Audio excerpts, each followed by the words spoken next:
we got no choice. All set and ready to tumble. Hello, I'm back. And by myself this time because this is a scripted video and I said I would do those from time to time.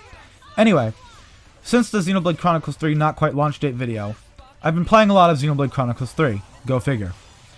The other day, I finally finished the last Ascension quest, and when my friend asked me what my favorite was, I thought, I'll just rank all of them. So here we are. Spoiler warning for Xenoblade Chronicles 3, of course, because among other things, I'll be talking about the Ascension quest for the 2 post-game heroes, so we're basically covering the entire game here. To contrast that, however, enjoy this early game footage as B-roll, since I accidentally saved my New Game Plus run over my completed game save and now no longer have access to the end of the game. Also, we'll be going from best to worst instead of worst to best because that's how I wrote the list and it won't work as well if I read it in the other direction.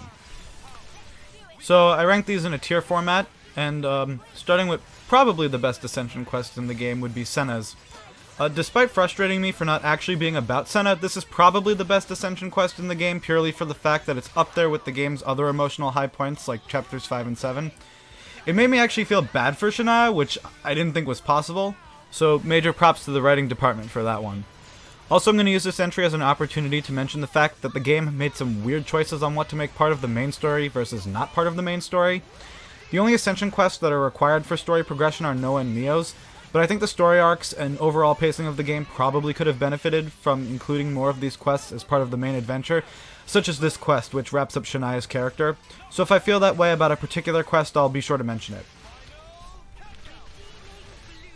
Next is Sagiri's Ascension quest, although I don't really have this ranked up here for the quest itself, because honestly I think that quest ends on a pretty unsatisfying note. It does that thing the game does super often by introducing a potentially really interesting plot point and then not answering any of your questions about it. Instead, I have it ranked this high up for all of the prerequisite Colony Zero quests you have to do in order to unlock this Ascension quest. This whole questline amounts to what essentially is Senna's character arc, you know, the one that they couldn't fit into the main story or confusingly even Senna's own Ascension quest. Here we see as she takes an entire colony's worth of people under her wing and helps to rebuild their home. You feel way more connected to the people of Colony Zero and their quest to rebuild than you ever did working on the Colony 6 reconstruction quest, and so for that I can forgive the questline for slightly botching the landing. This one's kind of difficult in terms of whether or not I think it should have been integrated into the main story. On one hand, having Senna's character arc be part of the main plot would have been, you know, nice. But on the other hand, it's by far the longest hero questline in the game, and considering how late in the game you unlock it, there isn't really a natural place to slot it in. They'd pretty much have to add an entire 8th chapter to accommodate, and while that sounds nice on paper, it would totally destroy the pacing, or at the very least the tension of the game's final act. The only way they could really fit it in is by cutting it down, which I wouldn't really want either, because aside from the part where you pay that dumb Napon 500,000 G, I think this whole questline is pretty good. Therefore, I'm kind of at an impasse on this one. Third on the list is the first post-game hero, Melia, and while I am a bit miffed that they couldn't be bothered to give Melia and Nia equally quality quests, I do still have to give credit where credit is due. We actually get a lot of banter between Melia, the party, and the regular soldiers of Ionios here, and it's super cool to see her actually act in her role as queen. On top of all that, the final cutscene of the quest gives us a moment of self-reflection for Melia that actually manages to further develop her character, 2 games after her introduction and in a title where she's not even a major character. That is seriously impressive to me, and so once again I've got to give props to the writing department. For 4th best Ascension quest, I think Ashera's quest is really well done. In fitting with the rest of the game, this quest is super dark while also managing to introduce some more interesting lore bits, and it establishes a genuine bond between Uni and Ashera that was kind of absent from the original hero quest, and made it really confusing as to why she inherited her class. Plus, giving Ashera more screen time for her unhinged antics is always a positive. And finally, to round off S tier, I don't know, I just kinda like Gray's quest. I mean, nothing really special happens in it, you don't get any major lore revelations or anything, but I just think Gray is generally a pretty cool character, and I like how this quest portrays him and his wife as like an undercover crime-fighting duo within the city. It's just a very fun dynamic to watch on screen. And now moving down into A tier, we have Tion's Ascension quest. I like this quest because we actually get a follow-up on Nimue's character so that she can be more than just a plot device, which I was hoping the game would do at some point, so I'm pretty happy about that. This quest, and for similar reasons, all of the other main party Ascension quests, I think probably should have been included in the main story, thanks to how they flesh out more minor characters like Nimue in the backstories of our party members to create an overall more complete picture of their lives and arcs. On that note, next up is Lanza's quest. Ditto what I said for Tion's Ascension quest, but replace Nimue with Garvel. Then we have Zeon's Ascension quest. Spongy Spuds. And finally, for A tier, Kamaravi and Ethel's shared Ascension quest. Though the aging up of Ethel has some dubious moral implications considering the fact that she's gone from her first term to literally the end of her lifespan, it's at least nice to see that Ethel and Kamaravi's story ends with both of them in a good place, working together instead of trying to murder each other. Considering how Ethel is a mandatory hero and how we meet Kamaravi during the story multiple times, I think it would have made sense for his hero quest to be part of the main story, but keeping the Ascension quest itself optional is fine. Now moving further down into B tier, we have Nia's Ascension quest. And like I alluded to earlier, I was honestly a little bit disappointed with this one. Nia's one of my favorite characters in the series, and she barely got any screen time in the main story, but every scene she was in was absolutely hilarious, so I was really looking forward to this quest. Unfortunately, it is but a single cutscene. Okay, so maybe that's a bit disingenuous. To unlock the quest, you do have to watch 4 fully voiced cutscenes, which are basically part of the quest, but still, compare that to Melia, whose Ascension quest literally splits into 3 separate fully voiced quests that tell their own short stories, showing Melia actually interacting with her people.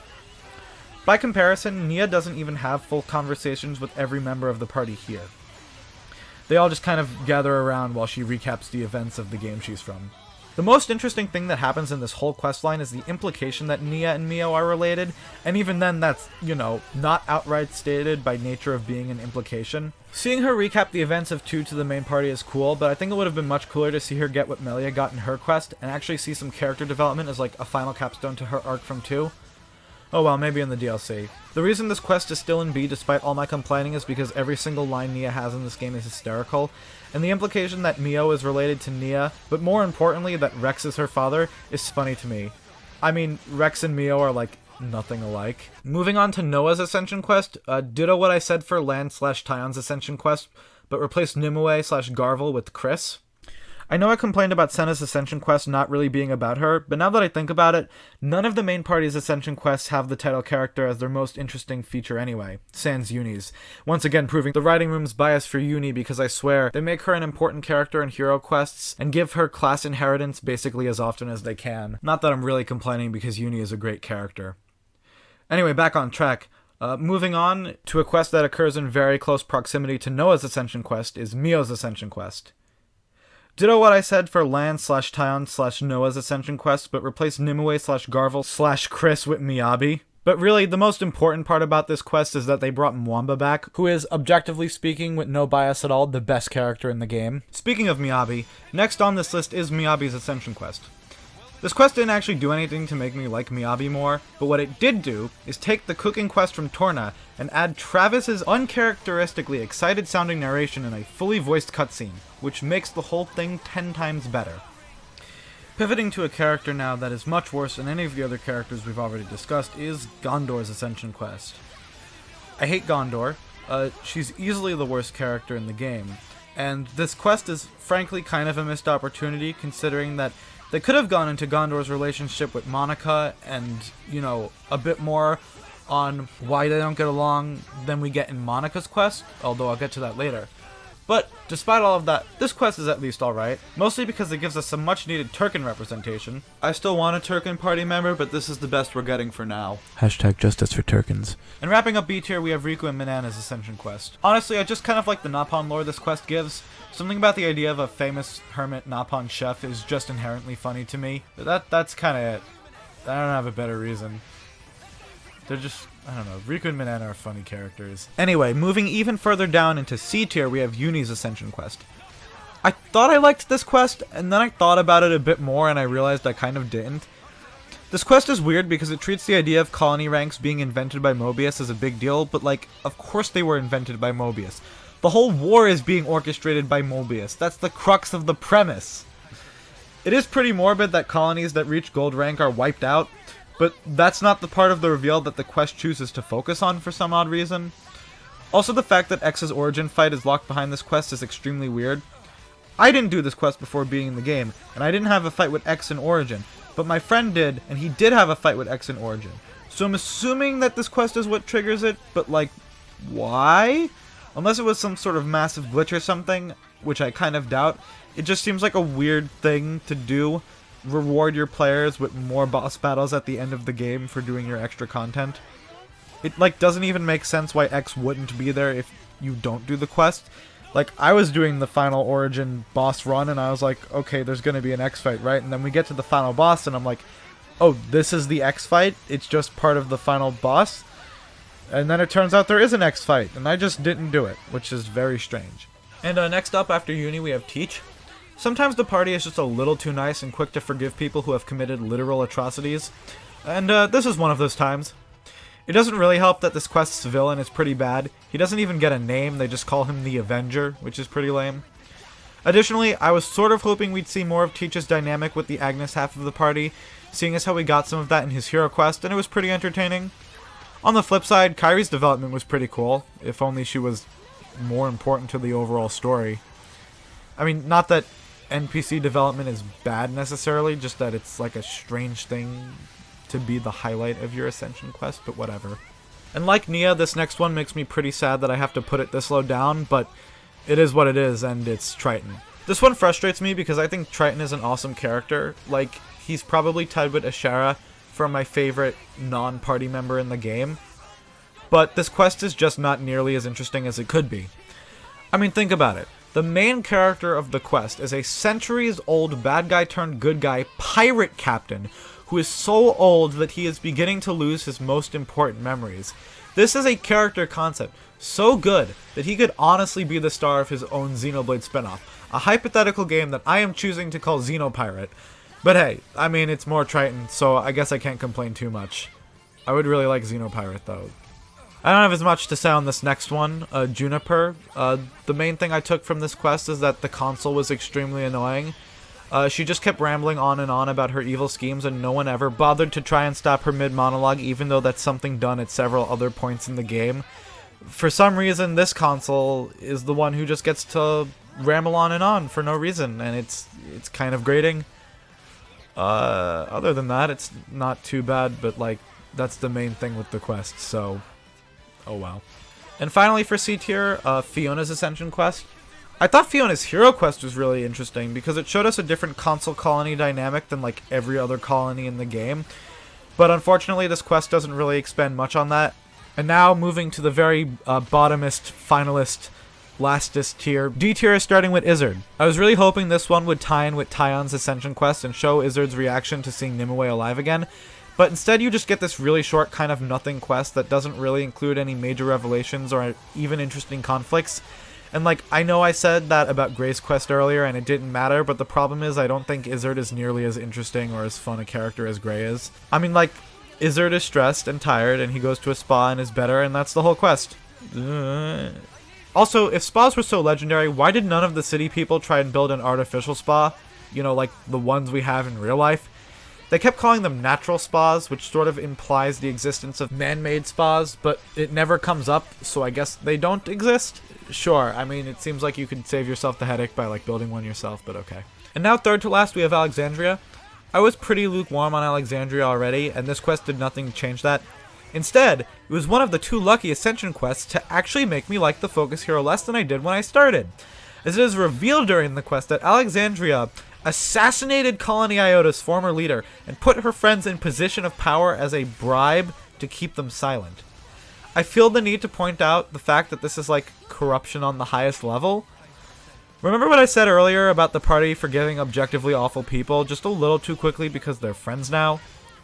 This isn't even like Teach's quest though, because unlike Teach, Alexandria goes out of her way to say that she doesn't feel bad about it. All I'm saying is, maybe look into the situation a little bit more before welcoming her back into the party with open arms.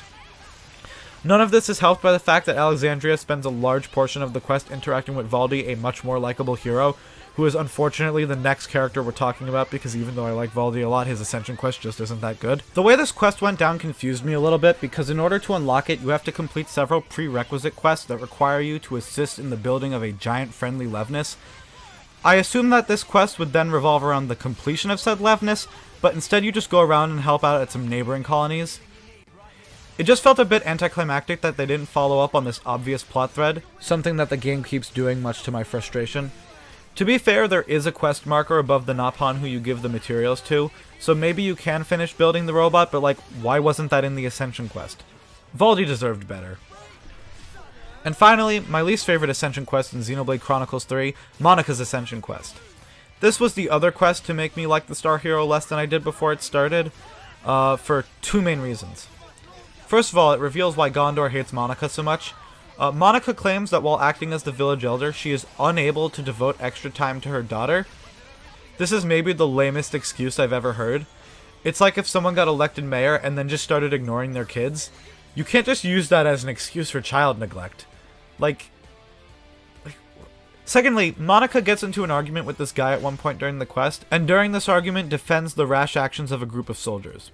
Then, after saving those soldiers, she gives them a harsh scolding for misbehaving. I understand why she did that, but it still makes her a hypocrite.